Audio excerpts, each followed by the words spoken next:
sebagian masyarakat mengatakan kita negara kaya gas, tapi kok kita impor LPG? LPG yang kita nggak punya. Punyanya cuma berapa? 20%. Untuk kebutuhan 20-25% dari kebutuhan yang kita punya.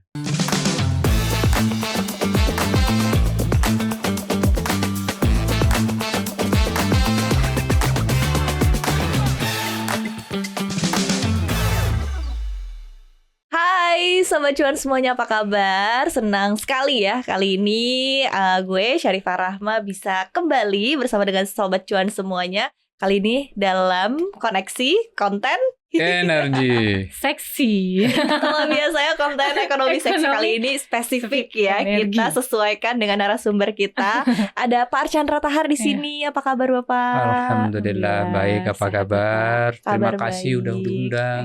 Terima kasih, kita makasih banget ya Pak Archandra udah mau hadir ya di podcast Cuap-Cuap Cuan, dan kali ini ditemani oleh Mbak Wilda. Oke.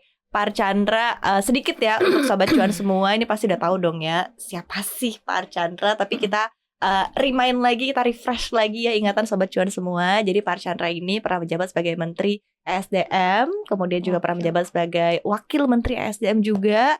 Terus pokoknya sepak terjangnya di dunia energi itu luar biasa lah gitu kan. Ilmunya banyak deh. Ilmunya banyak banget. Ilmu nih. Bener. Jadi ini kesempatan kita untuk belajar sama-sama dengan Pak Archandra ya. Untuk tadi berkaitan dengan landscape energi nasional. Wah. Apalagi internasional juga ya. Iya. Belakangan ini lagi heboh banget kan nih. Isu-isu energi. Jadi ini kita coba kulik-kulik ya kita dari Pak Archandra seperti apa. Bener. Nah, ngomongin soal kulik-kulik energi nih Pak, ini kan sebetulnya yang kemarin baru banget rame informasinya di mana-mana gitu kan, dan dirasakan juga mungkin oleh Sobat Cuan semua. Nyari LPG itu susah banget Pak.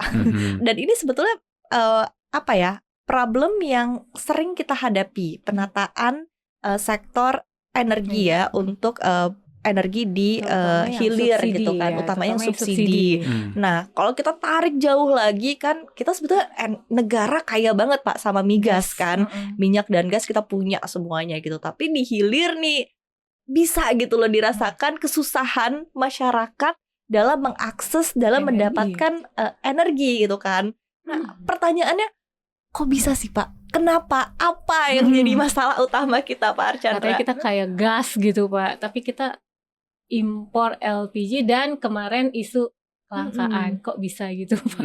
Kalau Bapak melihatnya gimana nih Pak dari sisi expert?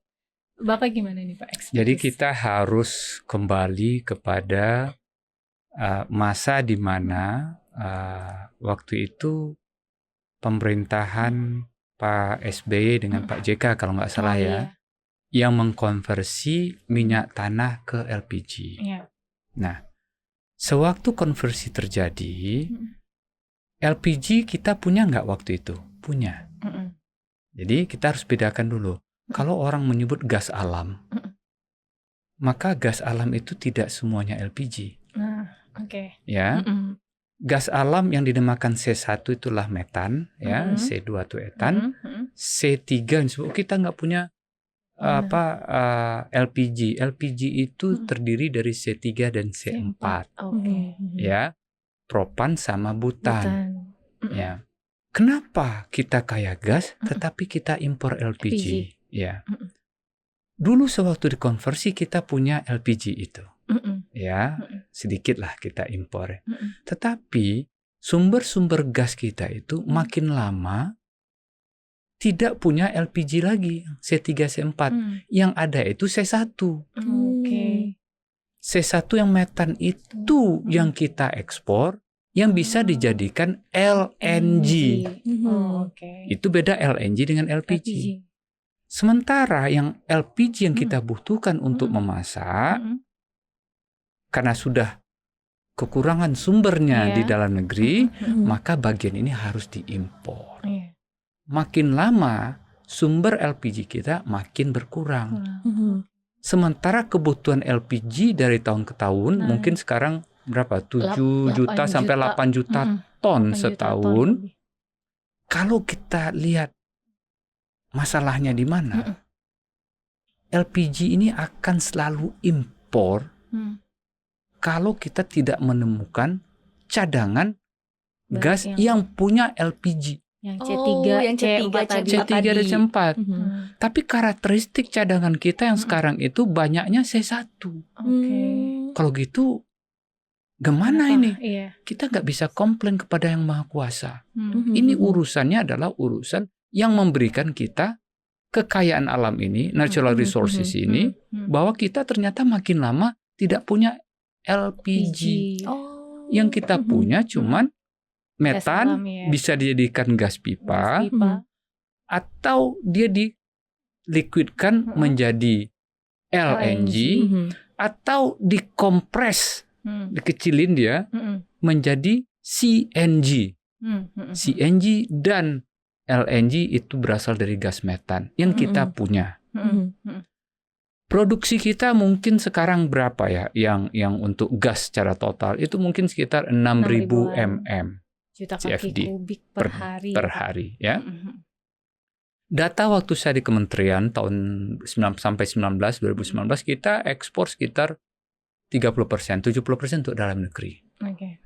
Ya, jadi kita ekspor. Apakah yang kita ekspor LPG? Tidak. Kita impor LPG. Yang kita ekspor adalah LNG dan gas pipa yang ke Singapura. Jadi kalau seperti itu, sebagian masyarakat mengatakan kita negara kaya gas, tapi kok kita impor LPG? LPG yang kita nggak punya. Punyanya cuma berapa? 20%-an lah, untuk kebutuhan 20-25% dari kebutuhan yang kita punya. Kalau kita negara Indonesia ini akan hidup, insya Allah hidup selalu, baru dari tahun ke tahun. Selama kita belum menemukan obat LPG impor ini, Pasti akan naik terus, maka dia akan naik terus. Ini obatnya apa? Nah, itu Jadi dia gimana? pertanyaannya. Sementara masyarakat perlu energi untuk memasak. Benar. Dan dengan harga yang terjangkau. Dengan harga yang terjangkau. Nah, salah satu muncul ide kalau ini diteruskan, Pak, kita kaya batu bara. Oh, dibikin gas. Kenapa tidak batu bara ini dijadikan semacam LPG yang dinamakan DME tadi, dimethyl ether, yang kira-kira fungsinya seperti LPG, ya kan? Nah, untuk itu kita balik lagi ke, boleh ya, history sedikit sejarahnya. Sewaktu Jerman menemukan teknologi batu bara menjadi bahan bakar. Kenapa Jerman milih batu bara? Pada masa tahun 30-an 40-an itu, 30-an lah, sumber batu bara terbesar di Eropa itu 1 Jerman, 2 Poland, 3 UK, Inggris. Ya. Sementara Jerman sewaktu Perang Dunia Kedua membutuhkan apa? Energi, minyak, BBM untuk apa? Untuk kapalnya, untuk tanknya, untuk pesawat dan lain. Dari mana sumbernya? Dia nggak punya oil. Maka sewaktu dia temukan batu bara sebagai energi yang dia punya dan dapat dikonversi menjadi bahan bakar BBM. Dulu bukan untuk semacam DME, dia untuk bahan bakar dulu, ya. Di saat itu dia declare perang. Ya. Nah, kemudian apa teknologi ini?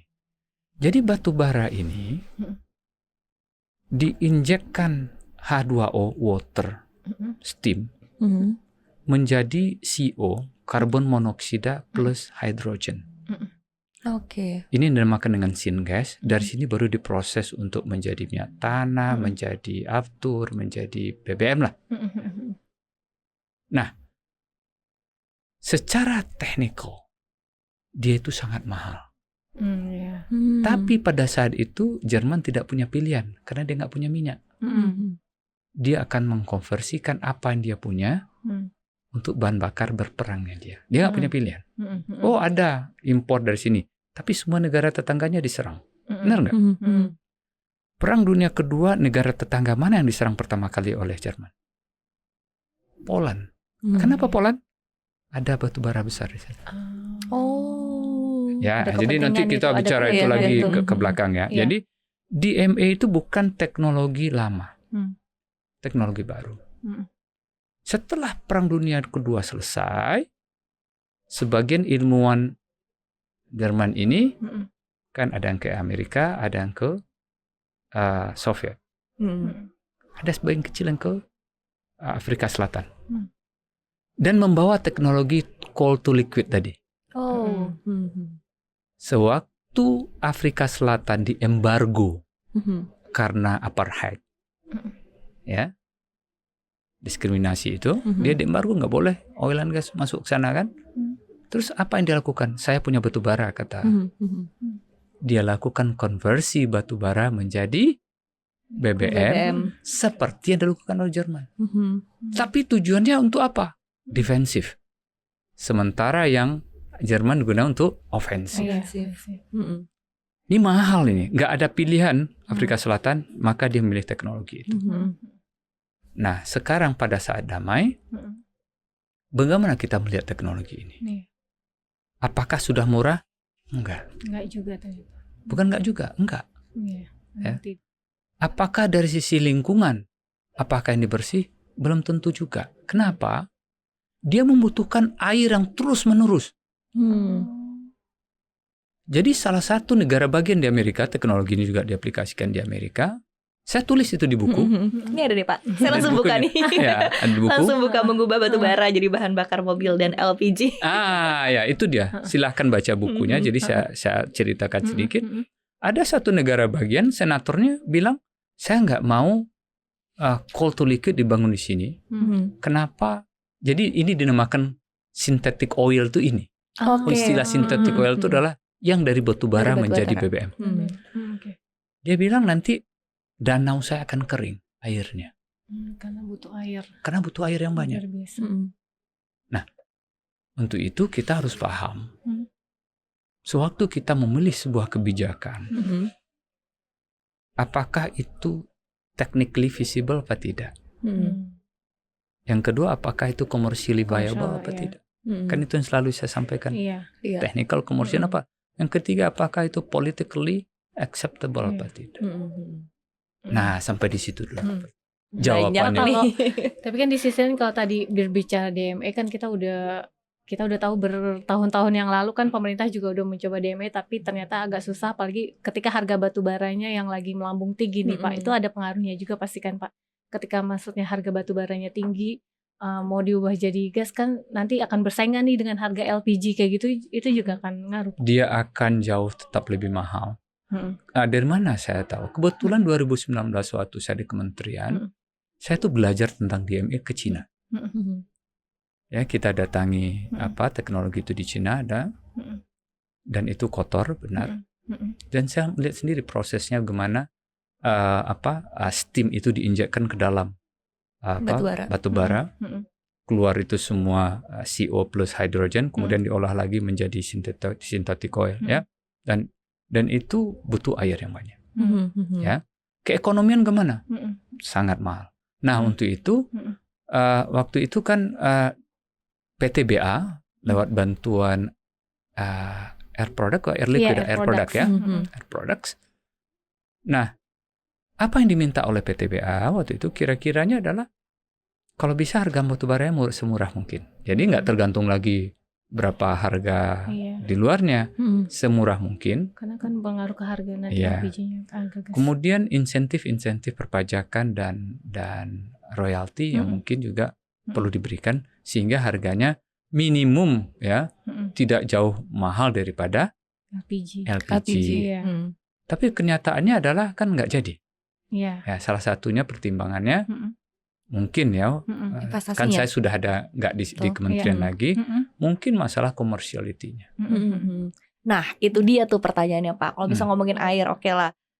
Insya Allah negara kita banyak airnya Pak sebetulnya. Tapi kan tadi ada masalah pertimbangan biaya investasi juga besar gitu kan.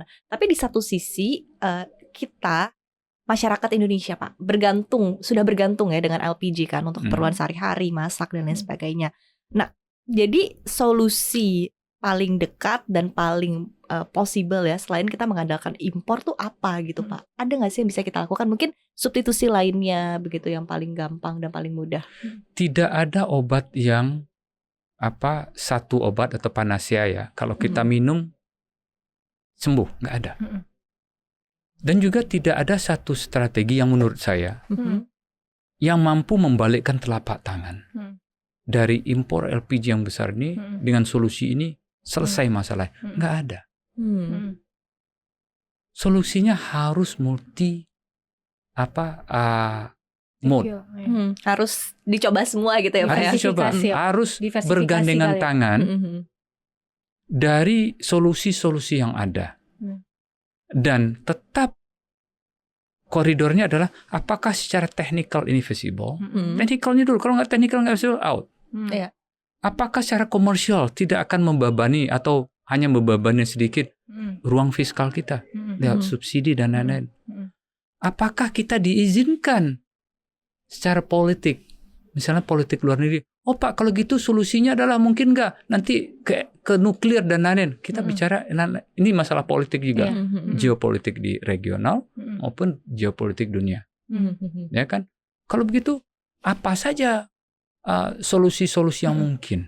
Nah, coba kita lihat, boleh nggak kita belajar ke negara maju?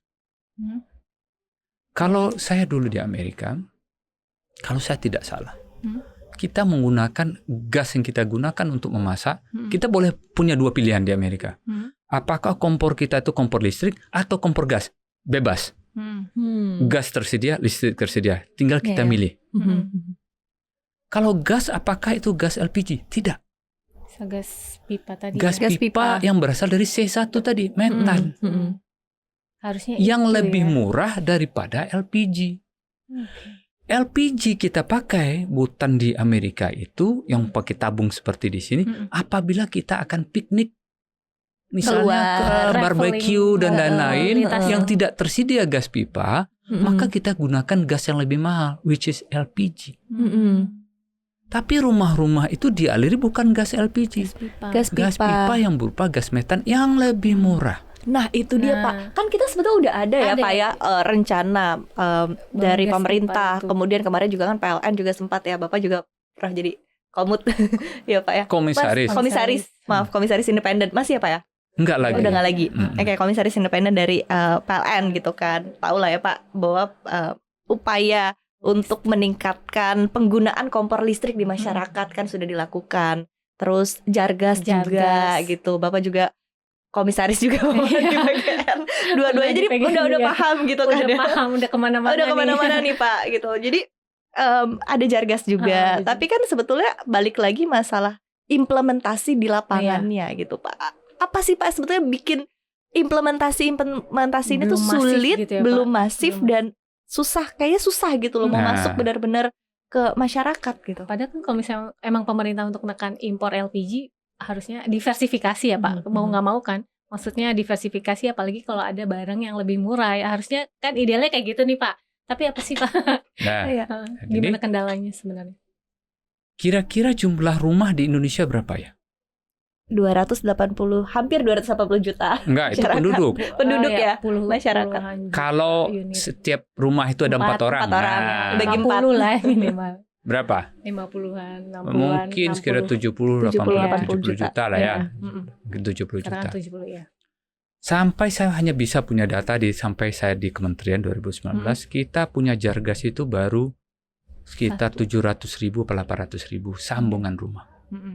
Semenjak kita merdeka, dan itu sudah dibantu oleh nggak tahu siapa yang Belanda dulu yang membangun Jargas. Rumah-rumah yang dibangun oleh Belanda sampai sekarang masih ada, baik itu di Menteng, di kota sana, atau di Bandung itu di Jalan Riau, di Dago, itu sudah pakai Jargas. Zaman sebelum Indonesia merdeka. Nah, solusi itu sudah ada di luar negeri dan harusnya kita laksanakan, ya kan? Pemerintah punya keinginan untuk melaksanakan itu. Kendalanya di mana? Itu dia. Jargas ini kan. Pertanyaannya. Nah, yang pertama adalah Sewaktu ini ditetapkan sebagai proyek strategis nasional, udah pas belum? Pas. Pas. Coba kita lihat proses perizinannya. Kadang-kadang di provinsi, ini bukan mengkritik ya. Kadang-kadang perizinan kita tuh susah. Walaupun sudah proyek strategis nasional. Wilayah ini diizinkan, ini belum, ini sudah. Nah, itu satu. Ya. Yang kedua adalah sewaktu pipa dipasang di perumahan, pipa kan transmisi, distribusi. Kadang-kadang di suatu komplek perumahan atau di RT RW tertentu, dia bilang nggak boleh masuk pipa ini. Mungkin sosialisasinya bisa belum. Sosialisasi dan bermacam sosiologi masyarakat kita lah.